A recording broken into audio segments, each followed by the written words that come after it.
কিমান ক্ষতি কৰিব বিজেপিৰ একো ক্ষতি নকৰে ভাই।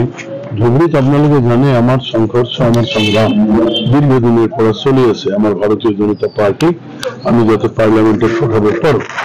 এই ক্ষেত্ৰত ভাৰতীয় জনতা পাৰ্টি আৰু এইবাৰ আমাৰ মিত্ৰজোঁটৰ দুজন প্ৰাৰ্থী হৈছে। আমি দুই দল এক লগত হৈ আমি ধুনীয়াকৈ যাতে আমি ইয়াতে আমি জয়লাভ কৰিব পাৰো তাৰ কাৰণে ৰাইজৰ ওচৰত আমি গৈ আছো।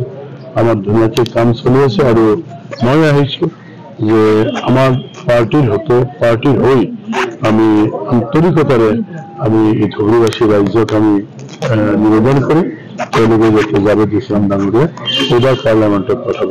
নিজের কথা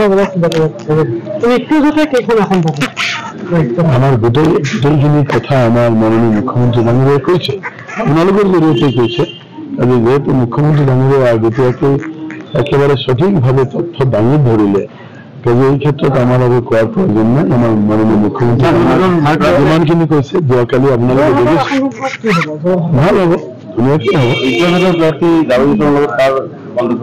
কন্টেস্ট হোৱাটো তো ভাই ইলেকশ্যন নহলে তো ক'ব নোৱাৰো, কিন্তু জাভেদ ইসলাম ডাঙরিয়া नंबर 1 থাকিব।